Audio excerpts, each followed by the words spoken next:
Baik, Assalamualaikum warahmatullahi wabarakatuh. Saya di sini akan menunjukkan bagaimana caranya mengolah data melalui Frontier. Untuk yang pertama ini, saya menggunakan data dari GCR yang sudah disiapkan di GCR. Saya menggunakan data yang ada di Sheet 2. Kemudian data ini semua akan di-copy ke dalam Excel. Lalu setelah tercopy semua ke dalam Excel, maka kita akan mencari taulennya. Saya hanya akan mengambil 5 variabel dependent atau 5x karena untuk memunculkan LR-nya nanti pada saat outputnya. Jadi saya hanya akan melenkan 6 variabel, yaitu 1 variabel independent dan 5 variabel dependent. Kemudian data ini akan kita copy kembali di file terbaru, di Excel baru.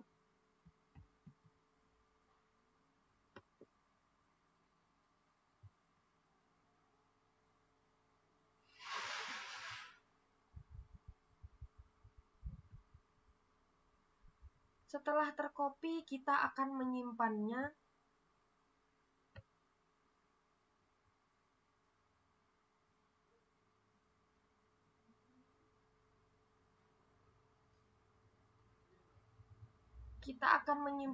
di satu folder dengan Frontier untuk memudahkan kita mencarinya.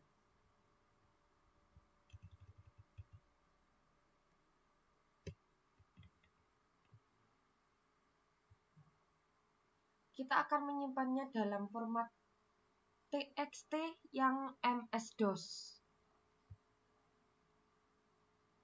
Oke, save.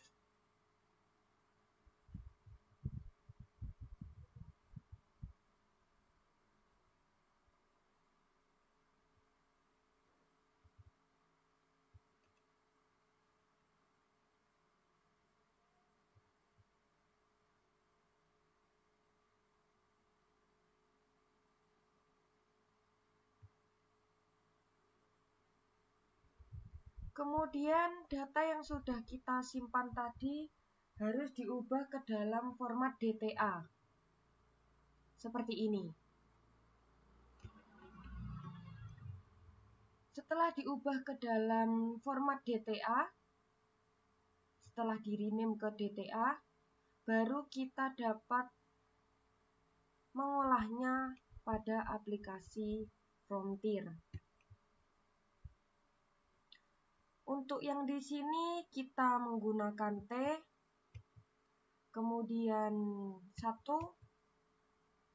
kita masukkan nama file yang sudah kita rename tadi,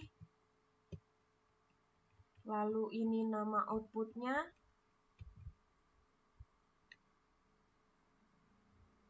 kemudian di sini 1, di sini Y, kemudian 60 untuk micro sectionnya, time periodnya 1, total datanya 60, ada 5 variabel X, kemudian yes, dan yang terakhir no. Setelah diolah maka akan keluar output seperti ini.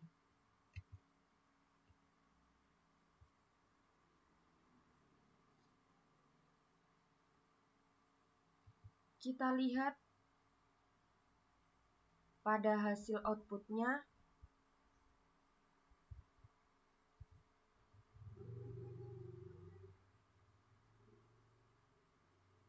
Di sini muncul LR-nya. Karena kita sudah mengurangi variabel X-nya yang terakhir tadi.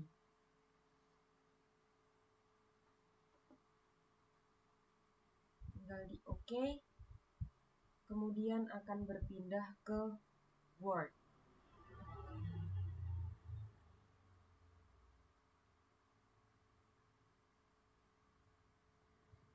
Sekian, terima kasih atas perhatiannya. Wassalamualaikum warahmatullahi wabarakatuh.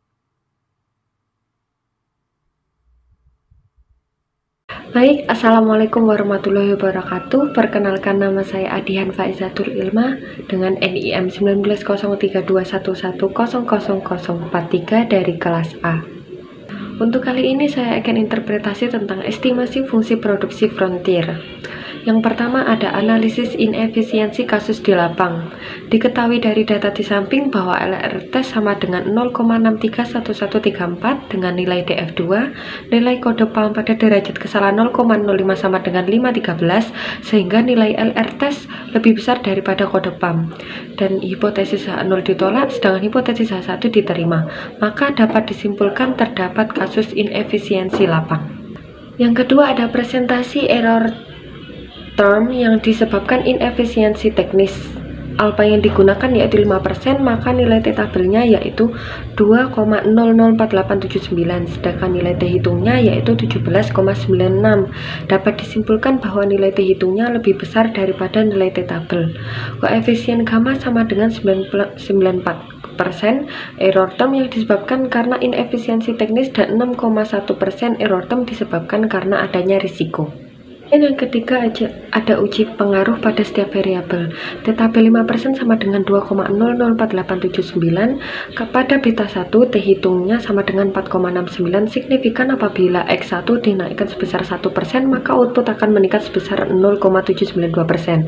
Pada beta 2 T hitung sama dengan 2,78%, signifikan apabila X2 dinaikkan sebesar 1%, maka output akan meningkat sebesar 0,279%.